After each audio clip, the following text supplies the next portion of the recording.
G'day friends, Josh here. Just a super quick chime in to let you guys know this is part one of a conversation that Mel and I had with global tennis strategy expert Craig O'Shaughnessy. Craig has some really close ties to the local area, which you'll hear about in this interview.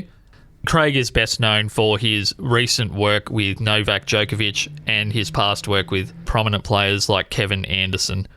Check out punchingsideways.com to listen to the show, share it with a friend, or press on a coffee button to support us. We'd really appreciate that.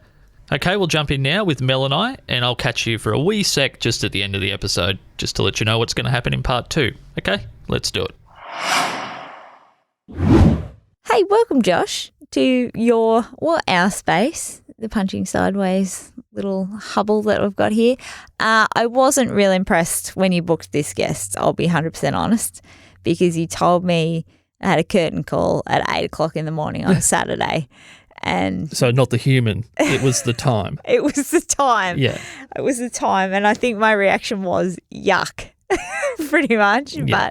But then I got to find out who it was a little bit more, Craig O'Shaughnessy.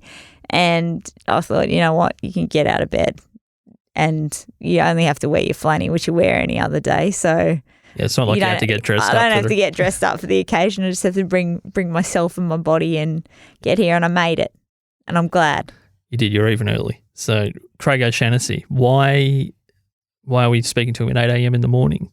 Oh, this is a hashtag producer Josh moment, I think. And he is over in Austin, Texas. Yeah. Bigger than Texas. I don't know how big it is over there, but Texas is rather large. Josh, this is, I think, for you a bit of a fangirly moment. It is. I'm a fan of Craig, massive fan, but I'm also an even bigger fan of who he's worked with. My favourite athlete of all time is Novak Djokovic, and he worked with Novak for a couple of years. And dare I say today, I've known about this. I think you've told me about your fandom of Novak. Look, I can't even say it. Oh, mate, the daggers that I just got then from not pronouncing his name right was intense. Like it cut me in the heart. I'm sorry about that. That's how I feel as well. So now we've both got cut hearts. But this was, you mentioned him like when we first started collaborating, I suppose, of like, who would you like to get on? And he was on the list and I was like, oh yeah, cool, let's do that. Yeah. And now that it's happening, I'm actually realising what a big deal it is to you, because you've been, dare I say, a little bit short with me this morning. Yeah, maybe I was trying to set up the Skype call, but also, and I was singing and you came here at 7:30 in the morning singing a lullaby, and I wasn't particularly up for that. I hadn't interacted with another human yet. Yes, that's true, and I forget that once. So a Mel injection when you haven't had any other human contact is pretty tough. You're welcome, guys. So I'm hoping that you guys are listening to this with no other injections for the day. Yeah, correct. So you're about to get an injection of Craig. So Craig is the founder of Brain Game Tennis, which is basically the world's leading tennis analytics website. And he is seen as one of the global experts in that field.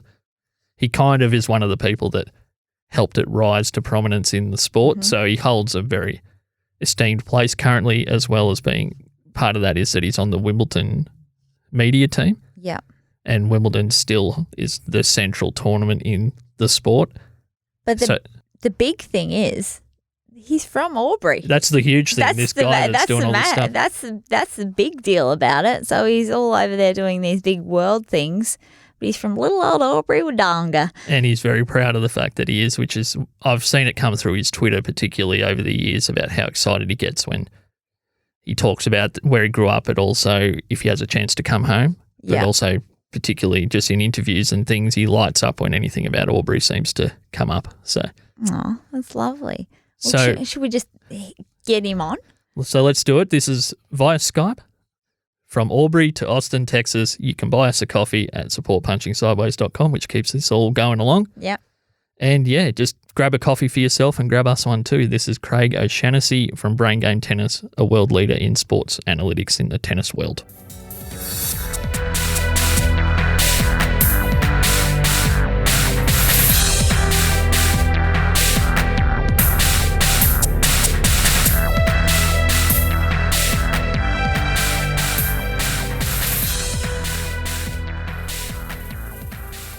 Welcome back, everybody. I'm really excited about today's guest. We've managed to get Craig O'Shaughnessy on today, who will become obvious through today's discussion has a connection with someone that I'm basically the world's biggest fan of, but also I'm a huge fan of Craig's work as well.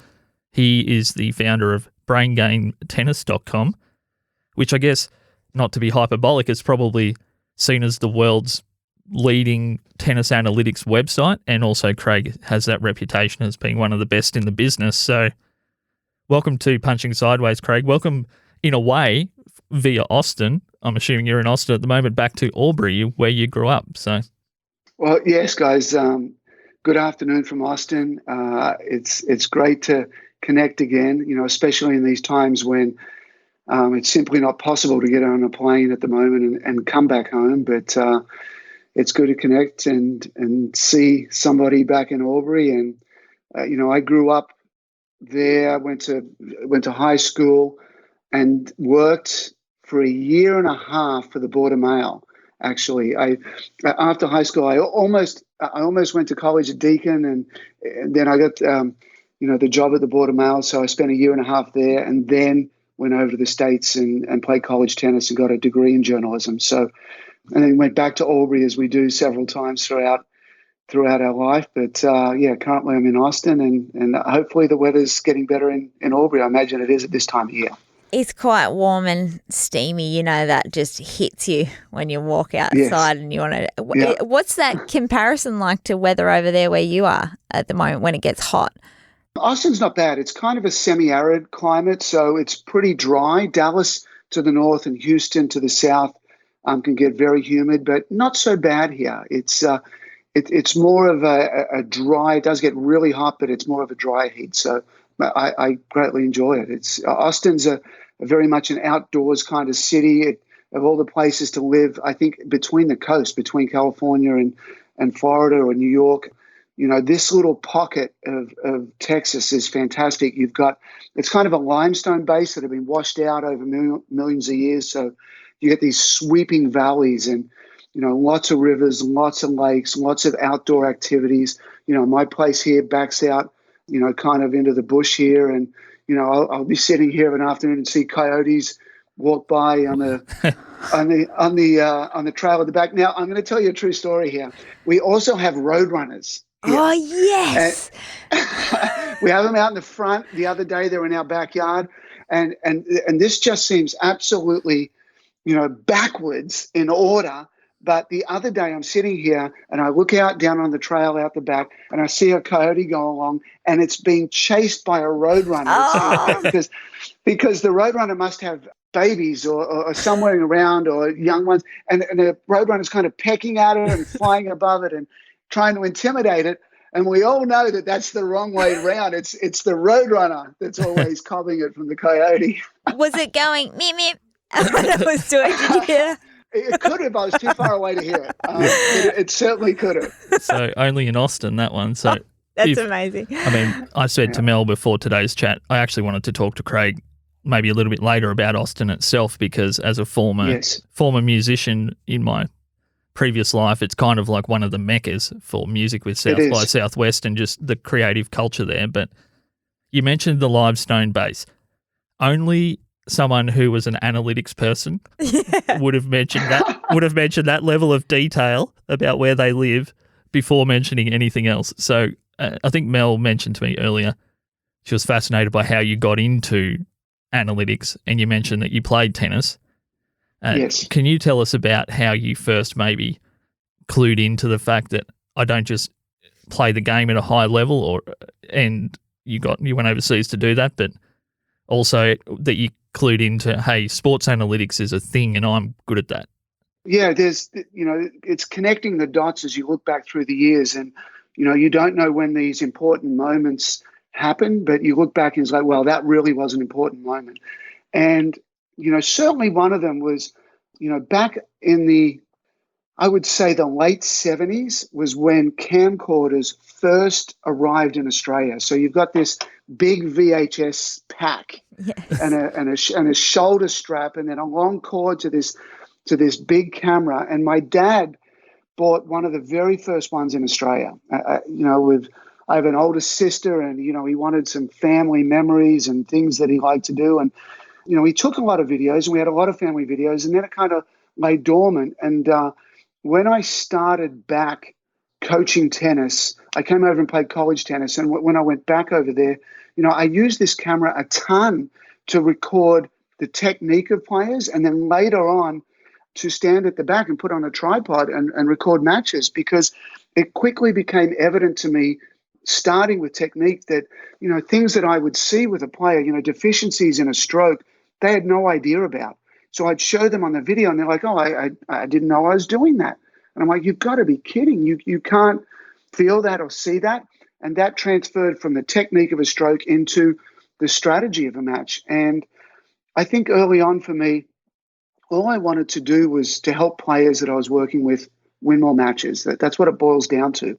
And you look at the various elements of tennis, and, you've got to have good technique, and you've got to be fast around the court, having good strategy yourself, having the ability to understand an opponent and figure them out, how to make an opponent play bad.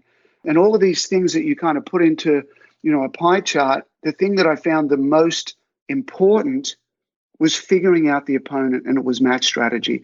And I found that was where players were the weakest, because on a practice court, you're not really playing points. You're really feeding balls as a coach, so it's tough to work on. And then in matches, you can't coach a player, so you can't really get better there. So it was really when I started doing a lot of practice sets and videoing those practice sets and coaching during the practice sets and going over the video of that practice set with a player, that it really started to click with me, is like, this is the way to help players win more matches.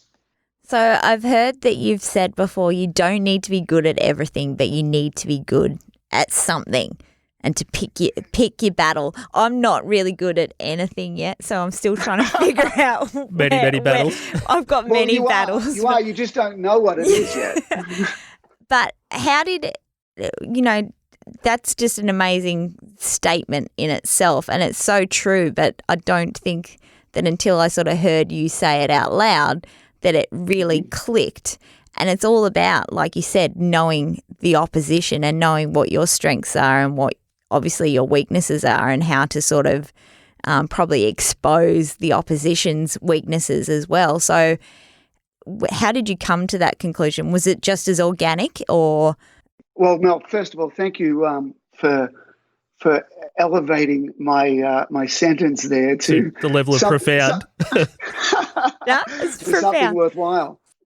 Tennis is a sport that is so good in this area, is that you can be 6'9" like Kevin Anderson and make the top 10 in the world. You can be 5'9" like Diego Schwartzman and make the top 10 in the world. You can hit the ball dead flat and make the top 10 in the world. You can hit with tons of spin. You can stay back and never go to the net. You can go to the net on every point. You can hit with tons of backspin, tons of topspin. There is such a massive variety of ways to be successful. And as a junior, you play these guys that are just pushers, that just have not good technique, but they've figured out if I can just put the ball in the court, the opponent's going to miss. So I really like the different ways and different techniques and different strategies that you can do well. So I think that statement was really born from looking at different players, looking at a Leighton Hewitt and saying, well, he doesn't have a great serve and he doesn't have a great forehand, but he's number one in the world. And those are the two biggest strengths that most players have. So that's really where it came from. And, you look at your body and you say, am I fast or am I slow? Am I good at the front or am I good at the back? And, I think that statement, I kind of elevated that a little bit when I was working with Kevin Anderson or started to work with him. And I told him that, I said, you don't have to be good at everything, but you got to be good at something. And this was at a meeting in Dallas after he'd lost to Bobby Reynolds, who'd been out with a wrist injury for 6 months. And, Kevin should have won this match easily. And he ended up losing in the third set tiebreaker. And after watching the match, I said, Kevin, you are the only three things that matter in your world are serving, returning, and getting to the net. And I'm like, not only did you perform horribly in those three areas against Bobby, you don't even know how important they are for your game. He was running side to side at the back of the court thinking that he's a baseliner, and he's not. So as soon as he got the idea in his mind of who he was and looked in a mirror and go, well, this is how tall I am, this is how tough I am at the net, and this is where I should serve for the ball to come back and be easy and be a forehand for me, then things really took off for him. So, yeah, that's a really important one in my career. And it just helps filter out a lot of noise. Is people say, can you do this or can you not do it? I'm like, well, do you win? It doesn't matter what you do. Do you win more than 50% doing it? I'm all in. Do more of it. How hard is it to actually say that to players and get them on board with that concept? Because I can imagine if you're a professional athlete, there's a little bit of ego there, but there's also the thought that, I want to be good at everything. I don't want to be that person who's, like you said, like a Leighton Hewitt, who's not seen to be good at the two things that everyone else would perceive as to be. So I imagine that conversation, as nicely as you just put it, could potentially, with different players, go a different way, and they're just like, oh, I just want to work on that and get better. So how do you get them to that point where they're okay with that? I think to start with, earlier on in my career, I coached at the very first professional tournament I ever coached. So, the entry-level professional tournaments back when I was first starting as a coach, I graduated Albury High in 84. So it's probably, 86, 87, I'm really into coaching, and, I wasn't working on the Pro Tour at all. And in 1995, I'm back in Albury, and there's a girl from Madagascar comes for a tournament. We have our New Year tournament that leads into the Australian Open. And her name's Dali Randrian-Teffy. She's 17 years of age. I tell Morris Tynan, who was the president of the club back then, I'm like, these girls are going to be coming through for this tournament. They're all pros that are going to be playing qualies down at the Australian Open. If somebody wants to hit, I'll be a hitting partner. And Dali comes along and we start hitting. She doesn't know that I coach as well. I tell her a couple of things about grass court tennis and to do well. And we get a good rapport. We start hitting every day, and I watch her matches, and she ends up winning the tournament. And she has a Swiss manager with her at the time. And they say, listen, we're going to the Australian Open qualifying. We want you to come with us and coach her. And I'm like, well, I honestly, I've never coached at any professional event anywhere, let alone a 10,000 or 25 or 50 or 100, let alone a multi-million-dollar Grand Slam.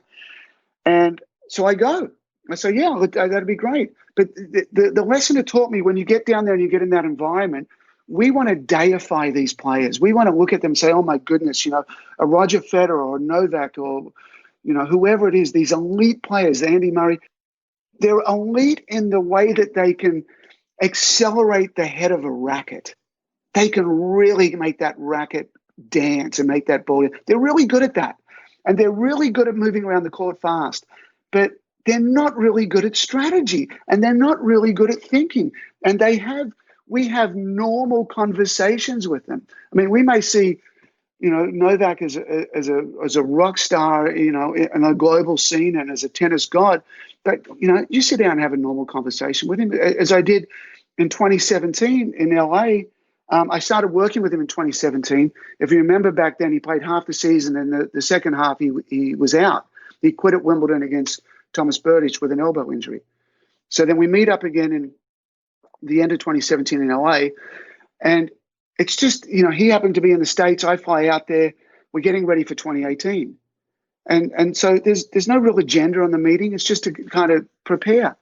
So there's, we meet, we're on the 65th floor of this downtown LA skyscraper. We're in a sushi restaurant in a private room, and we just start talking, like small talk, how's the kids? How are you doing? What's happening? And then it's kind of like, Novak, do you want to see kind of the work that I do, in a normal day? It's like, sure, I'd love to. And I'm like, well, most of it's on you. I have this presentation that I do all over the world. It's like 2 hours long, and it's about analytics. And he's like, great. So I start showing him. I go, Novak, this baseline position, A, B, C, D, and A is out wide in the juice court where you're going to hit forehands as a right-hander, and B is in the juice court but the inner side, and C is in the ad court. And I'm like, Novak, tennis is a C-to-C sport. More balls go here than anywhere else. And I go, you've got the world's best backhand. I don't care. This is a forehand-dominated sport. And I go, when the ball comes to see, you've got to run around and hit a forehand. I mean, it's a pretty basic thing. He leaps up out of his chair and he's like, this is so great, Craig. This is exactly what I want for you. It's like, and I'm looking at it, what'd I say? He's like, this is how I lost to Del Potro at the Olympics. It's like I was a little banged up. I wasn't moving well. And I remember just kept settling for backhands in C. And I should have been hitting runaround forehands. And I remember him hitting all these runaround forehands. And he goes, Craig, I've got to make a decision in a match. Is it, it's usually it's an either or. Do I serve wide or do I serve T? Do I hit a forehand? Do I hit a backhand? Do I go to the net? Do I stay back? And he's like, your numbers and your analytics and your strategy are exactly what I need to help me in this area. So I'm like, well, great. That puts us on the same wavelength. But here's the kicker. Here's the real funny thing. So he goes, okay, Craig, you're telling me to hit forehands. The ball comes to my backhand side. If I can run around, hit a forehand. I'm like, yep, absolutely. I show him in London in 5 years in the Tour Finals. He's hitting 76% forehand winners and 24% backhand winners. So he's all in. So here's his question. Craig, where do I hit it? Sorry, Craig. Can we preface this by saying that between 2014 and the middle of 2016, Novak was maybe the most dominant men's player maybe of all time? So you're telling a guy who's just come off God mode at a level probably no one's ever played at before how to play tennis.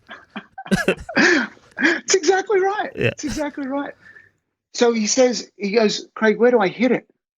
So, we're having this normal conversation, but at this time it dawns on me and I'm like, am I being set up here? Am I being set up? So I honestly, I look around the room, like up at where the wall meets the ceiling for a hidden camera. And I'm like, is this kind of a, one of those funny gotcha shows that, Novak's setting Craig up. So I look at, I have a quick look around and there's nothing there. I'm like, well, Novak, I go, you hit it. I go, you run the 2-1 pattern, which is you hit it deep to C to their backhand, you push them back, they come back cross court, you move up a step, you take them wide, and then you finish to A. I go, nearly all, not nearly all, but the majority of forehand winners are hit to the opponent's forehand. He leaps up out of his chair again, and he starts doing these shadow swings with his forehand, and he's like, this is perfect. He goes, I never knew this.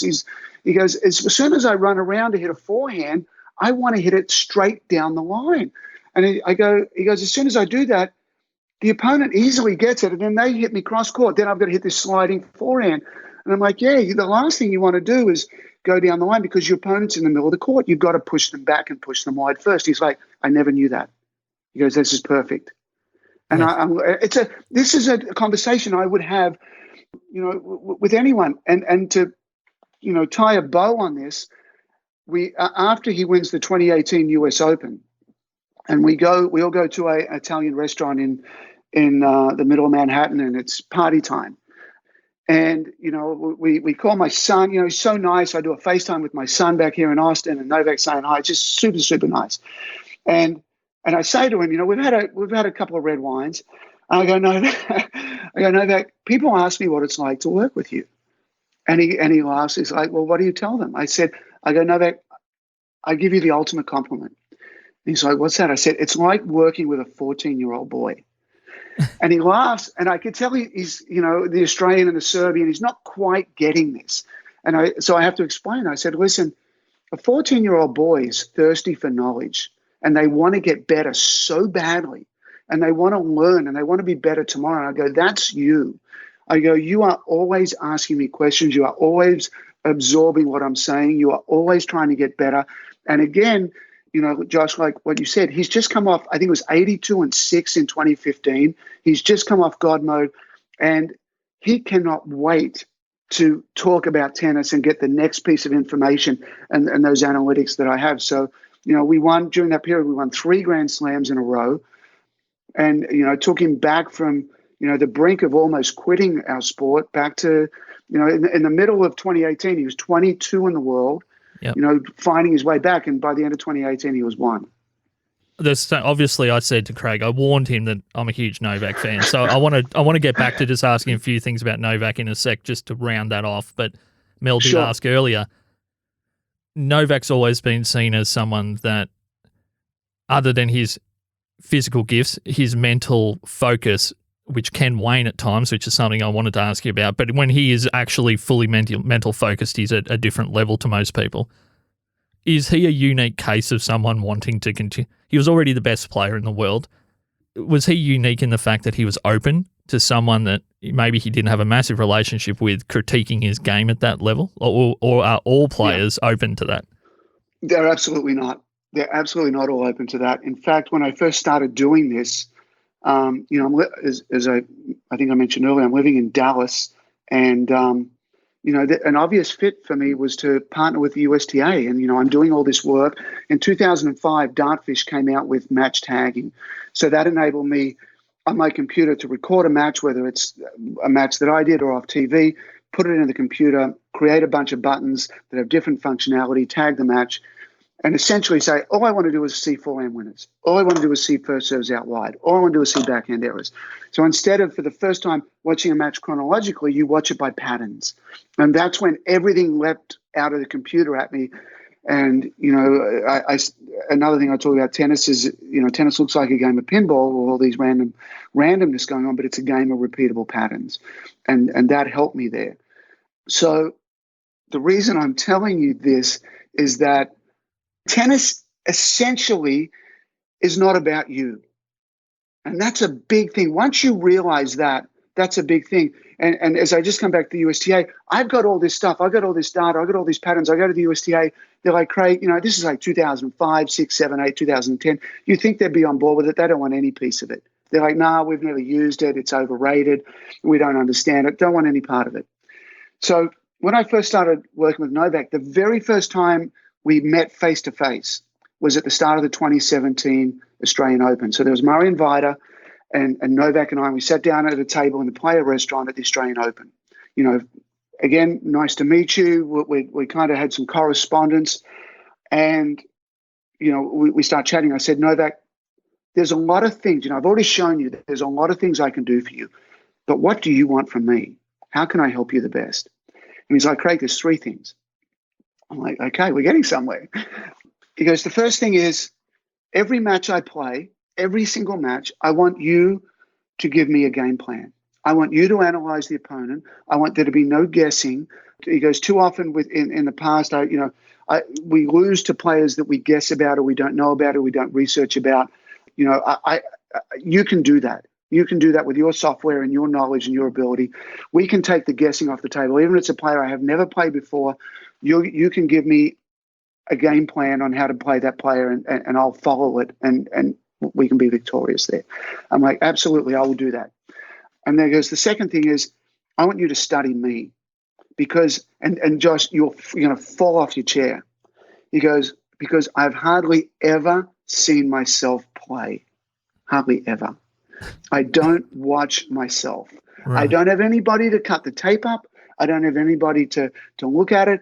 And he goes, Craig, for sure, there's things that I'm doing on the court that I think are a good idea that are not. And there's things that I'm not doing that I should be doing. And it's like, as a player, I don't know that. And I'm not going to be able to find that out, but you are. So I want you to study my game and I want you to tell me how I should be playing and let's bring to the table new ideas about my game because I want to get better. And then the third thing was, he goes, I want you to pay particular attention to these couple other guys that I've got that I tend to meet later in tournaments. And, we kind of laugh, which is obviously Roger and Rafa. He's like, my main opponents for the big matches, let's spend a little bit more time analyzing those. So, he came to me to start with basically saying, I'm a sponge. I want to learn. I want to get better. I'm all into this. And then, I said to him, I was like, in a pre-match analysis, I can get a lot of data. How much do you want me to filter it down? He's like, give me everything you've got. So, over a period of time, working with Murray and working with Novak, we got the pre-match game plan down where it became very, very impactful for him to see short videos. So I made a lot of 2-minute videos. Here's where the opponent's going to serve. Here's all the videos on break points. Here's the best patterns of play on this video. And it could have been a prior match that Novak played. It could have been the previous round that he played, or it could have been somebody else. But again, in looking at that, as an overview, the number one goal in a tennis match is not to play great. It's because you just can't. You look back if you look back and say, okay, in the last 50 matches I've played, how many did I walk off the court and say, I was amazing today. I played, my forehand was good, my backhand was good, my serve was phenomenal. And most people are going to say two matches out of 50. So what happens to the other 48 when you do not bring your A game to the court? Your goal is not to bring your A game to the court every time. Your goal is to make your opponent play their B game or their C game or their D game. And that's why Novak is so good, because he's a chameleon. Every single match, I'm not preparing him by saying, Novak, you're really good at this, you're really good at that. Well, that's kind of a given. We've already taken care of that. The pre-match analysis every time is about the opponent. Novak, this is a guy where you play to A. You return to B, middle forehand, and you attack him out wide of the forehand. This next match is you play to the backhand. This match you serve wide more. This match you serve T more. So if you're scouting against Novak, you're going to look at him in different matches, see him doing a bunch of different things, and it's simply because he's doing what the opponent doesn't want to see, and he's doing it all the time. And it looks to the casual fan that it's just Novak being Novak, but it's far from that. It's Novak shoving down the opponent's throat exactly what they don't want. Yeah, that's. I mean, as a tennis nerd, that's amazing. And can I just ask a question? Maybe just when maybe the plan doesn't go right. In the 2018 London ATP Finals, I think it was in the group stage. Novak beat Alexander Zverev in a way where in the second set I thought Alexander Zverev was ready to quit tennis. The look on his face was 4-1. I think that match was 4-1. Or 4-2 maybe. That was a look I hadn't seen a young player give in a long time. I'm like, I just don't know what to do with this guy. And then a couple of matches later, they met in the final, and Novak was a bit off. There was something off about his game, and Zverev played much better. But was that a case of the plan changed for no reason, and he didn't play the same way, or the plan just didn't work that second time? And I know this is getting really pretty nerdy, but it's just two games that stand out from what you just said. Yeah, no, there's a lot of history there. So Zverev in general, as a younger player, as a maturing player, before he got all this double fault garbage into his game, I first laid eyes on Zverev when he was 15, and it was in Houston. He was playing a future, and I'm sitting next to this guy who was a good player, probably around 200 in the world, and I see Zverev playing, and I'm like, who's that kid? And it's Alexander Zverev, and I watch him play for a little bit, and I'm like, that guy's going to be number one in the world. And the guy beside him loses his mind. He's Bulgarian, loses his mind. And he's like, there's no way. So he turns his phone on, and the recorder is like, Craig, repeat that, because I'm going to hold you to this. And I'm like, yep, that guy over there is going to be number one in the world, Alexander Zverev. And he's like, he just cannot believe it. And then he says, as Bulgarian, he's like, well, he follows Dimitrov from the same country. He goes, are you telling me that Zverev is going to have a better career than Dimitrov? I'm like, absolutely. So, that's coming to fruition right now. And, every now and then I send him a text, like, remember Houston, remember? Yeah. So I keep getting at him. But anyway, early in Zverev's career, his huge problem was his forehand. And it was just the size of his backswing is too big, and he doesn't defend well with it. If he's got time, he's fine. So you attack Zverev to A all the time. His backhand is a joke how good it is. It's so simple. So it's a real simple game plan is you only go to the backhand to open up the forehand. So you'll push him back to the backhand, and you move him over there, so he's now got to hit a running forehand. And what Zverev does badly is when he moves towards a backhand, he'll go and cut the angle off and move into the court. But when he moves to a forehand, he goes back at an angle. So he's giving up ground. Then his racket goes too steep up the back of the trying to put spin on it. He's too big. He's not modifying his swing, and he makes a ton of errors. So that's the game plan. So they play in Shanghai at the end of the year, and it's close in the first set. I think 2-2 or thereabouts, and it's really close, really close. And then Novak gets ahead of him and breaks him, and you can just see Zverev taps out. He's deflated. He's down. He's just vomiting up forehand error after forehand error. He knows Novak's on it. He knows Novak's pounding it, and Zverev has no chance. And he just, Alexander's young, and he taps out and goes away. So then we go to London. Game plan, I go and record that match. I pull out all the points for Novak that were the right strategy. I make the videos. We are unbelievably super prepared. but we know Zverev's coming. So, and we know Zverev generally serves down the tee a lot in the deuce court, so you kind of sit on that. So in the group stage, it gets to 4-4 in the first, and it's really tight. And in fact, at 4-4, Zverev has 2 break points on Novak's serve. And this could be the match. I mean, it could be the first set, and then exponentially could be the match. And Zverev makes 2 bad errors. Makes 2 errors. I think one was bad, but another one was an error. And he loses that. Then he loses, I think, 4-1, and he taps out and goes away. So there comes a breaking point for a young Zverev where he just can't handle it anymore. So then we got the final. I'm like, this is going to be a piece of cake. So I sit down with Novak. We're in. There's myself, Novak's sitting literally right here on this small little bench in the player room. Marian's on a seat here. Marian and I discuss how we're going to deliver the information. I deliver a piece of information. I be quiet. We let Novak marinate on it for, however long he wants, a few seconds. He talks, and then Marian comes in and adds, and then we go to the next thing. That's the process. So we got the game plan all worked out. We watched the video of Shanghai. We watched the video cut up. We know exactly what Zverev's going to do. We know where he's weak. I feel really good about it. The match is 3 points old, and I am freaking out because this is not the same kid. And the only thing I can think, and I need to ask Ivan Lendl this, is that I think that match was an Ivan Lendl masterpiece because I think Zverev was too young to figure this out on his own. And what he needed to tell Zverev and what Zverev did was Zverev came out and said, I could just imagine Ivan in the locker room going, listen, today you hit the ball.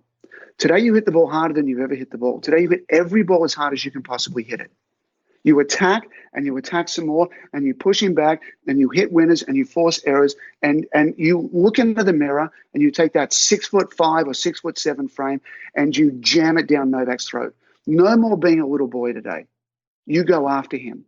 And right from the start, every single time Zverev hit the ball, he crushed it. Way more than Shanghai, way more than group stage.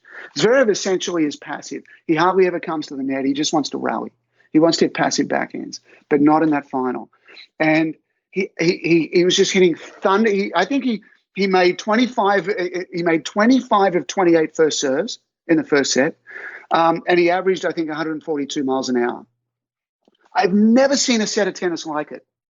Never seen. It was unbelievable. He was crushing forehands. He was crushing backhands.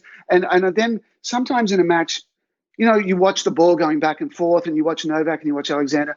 I remember in that match, I'm just watching Alexander because when you just focus in on one player, you get to feel how much the opponent's pushing them around and how much time they have and how comfortable they look.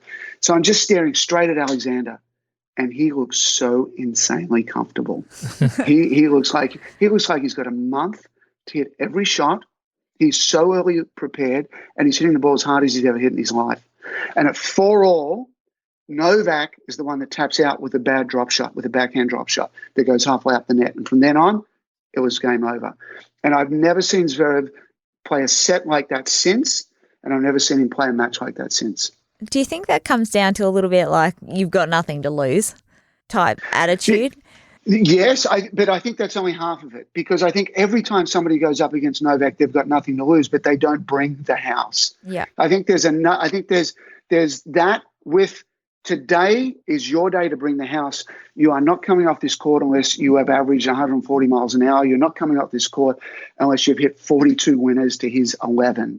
It's that kind of mentality. Today is the day where you unleash the 7 horsemen of the apocalypse.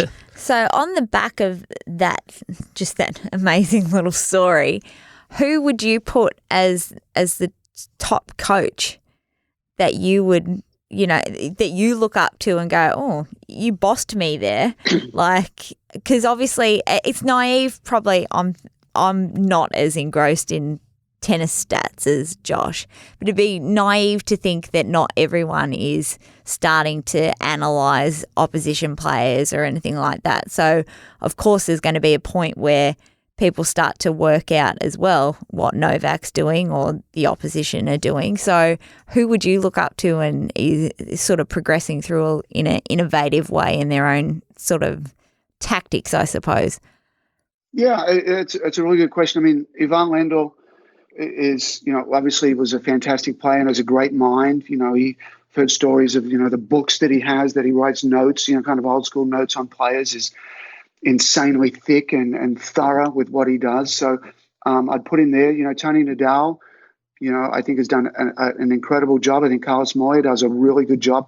They're thirsty, very thirsty for data. I mean, they see, once I got with Novak and once people saw, Novak was, some people were just writing him off, his career off. He's not going to come back. When he started in 2018, the bad loss at Indian Wells, the bad loss in Miami, people were actually writing him off, and for him to come back and do as well. So there's other younger coaches that see Craig's doing it, Novak's doing it, let's get on this train. They see it in other sports. We've got the movie Moneyball that, is like, how do you fight it? How do you fight analytics? And tennis, the funny thing about tennis is official statistics first started in 1991, which is yesterday. Yeah. Yesterday. Yeah. 1991 just happened. Baseball, football, basketball, over here, that they could, you could find out, the starting point guard in 1918, what he shot in the NBA. You got stats going back forever. So tennis is so new to the sport, or analytics is so new to our sport. We're just really starting to dig in, and maybe I was the first or one of the first that got very serious with it, but there's more people coming in now, which is fantastic. I mean, that they should, and we should have a more analytical approach, because it's more analytical in one sense means more complicated, but it's not. It's more simple. It just, all the analytics, like Novak said, if the ball comes here, do I hit a forehand or a backhand? And Novak, you hit a forehand. That's what analytics does. I'm listening to you and this thing keeps popping up in my head, and I'm just going to share it because it's when I was playing tennis as a young 15, 16-year-old girl, and there was this old guy called Georgie Dunstan in the Toolangatta District League, and he would have been about 80. He had varicose veins. He could barely move. Yet he owned the court so much because he would hit it where you couldn't get to. He just got it back, and he would make you run around until you were so exhausted. And he just could match it. Like, he just was consistently getting it. And I think back then, well, probably back when all this sort of stuff, he just worked it out. And I know now, as you're talking about when you're sort of younger, potentially, you're not as switched on. You can lose it a little bit. And I know that a lot of the younger students would step up to Georgie Dunstan, and he would just blow them off the court because they would lose their mind. Like, oh, he's this old guy, he can barely move. Yeah. He just so. Obviously, it's a tactic that works, and you're doing it on a much grander scale. But I just needed to share that because there is a lot into the mind part of it that I think that until maybe you've come along or whatever, that a lot of people probably don't appreciate as much. So, just Mel, I'm assuming what you're driving at is the focus on, as Craig said earlier, trying to make your opponent play poorly as opposed to, and I'm not sure, maybe Craig knows where that historical momentum in tennis came from, but it was very much a sport of you should be naturally gifted versus the other person that's naturally gifted, and you should try to out-hit each other. Yeah. And I don't know if Craig has anything to say about what Mel's getting at there, but your perspective probably wasn't popular to start with. It's about making your opponent perform poorly, which can, to some people, make the game a bit ugly. And, it's a good point. It's a good point. Well, with George, what happens in those kind of situations is you look at the wrong things. You look at how old he is, and you get a false sense of security. You look at how bad his strokes are, and you get a false sense of security. You look at how slow you think he moves around the court, and you get a false sense of security. In all three of those instances, you're looking at the wrong thing. You just need to look at the ball. You need to look at the ball. And as soon as you start looking at the ball, you realize the magnificence of that man, and he's putting the ball where the opponent doesn't want it consistently. And that's what he's figured out. So, those kind of players, I love them. They're fantastic. And, you don't need to be technically better You don't need to hit it harder. You can beat those players and you can actually drive them crazy. And, one of the things that I'm always looking for, and, it's going to happen in the semis and the finals, it's happening in the ATP finals right now, where at some stage in the match, an opponent's going to tap out. Or very, very few matches in tennis, you get the eventual loser battling and scraping and clawing and crawling and giving every single ounce they've got all the way to the finish line. Doesn't happen. And there's sophisticated ways where they start tanking. And a lot of it is they start taking on a ton more risk by going for a lot bigger shots. They go for shots a lot earlier in the point than they normally would. And sometimes it works out. It's like, well, I don't care anymore. Let me just go for it. I'm probably going to lose anyway. And it goes well for a short period, and then it doesn't. And then they eventually, come back to reality. So, it's just a wonderful element of our sport that George can be so successful. That was generally what would happen. The young ones definitely would lose their patience with the rally and just try and crack it back, and you'd just go pop it back and they'd just lose their shit. Yeah. Craig, can I just bring up two games just to finish up, just talking about Please. Novak for a sec? These are two games while you were actually involved with Novak, so I want to focus on those. The Australian Open final in 2019, which to me is probably as well as I've ever seen Novak play against one of the best three tennis players of all time. And he frustrated Nadal in a way that I I don't think I've ever seen Nadal feel like he had no chance to play the game that he wanted. He just could not get into his game at all. And he was making uncharacteristic errors. Because as perfect and as accurate as Novak is, part of Nadal's thing is determination and always fighting to get every ball back. What happened in that game? Obviously, Novak went to, you see all the memes on the internet from Dragon Ball Z of him going Super Saiyan with gold flames coming out of his head and all that crazy stuff. But what was it about that game that, because Nadal's obviously got as strong a record against Novak as probably anyone does across a wide gamut of games. What was it in that particular match that just separated those two? The match was over before it started. Hey guys, sorry about the massive cliffhanger there. It just kind of made sense to finish this episode, being part one up in that particular place. In part two, which will be out next week, we're going to finish the story of Novak v Nadal at the Oz Open 2019. We're also going to talk a little bit about Novak's game against Federer at Wimbledon 2019 that a lot of people consider to be one of the great matches of all time now. We also talk about Craig's love and admiration for Wimbledon, the tournament itself, and he shares a couple of incredible Wimbledon stories about stuff that he had the chance to do that growing up he never would have imagined ever being able to do. And we finish up talking about Craig's feelings on Albury-Wodonga and the surrounding area, how he feels that it was an incredible place to grow up, and how growing up in this area perhaps set him up for all the things he's doing now on a global scale. So part two is super interesting, and if anything has maybe an even tighter local focus. So keep an eye out and an ear out for part two. Thank you so much for sticking with Punching Sideways. Mel and I really appreciate it. We've been getting some really incredible direct messages and comments and stuff lately. It's pretty amazing actually, and really humbling. That stuff's just all fuel to keep our little pirate radio station kind of floating along. Okay, from Mel and I, thank you so much, and we'll talk to you in part two with Craig O'Shaughnessy from Brain Game Tennis.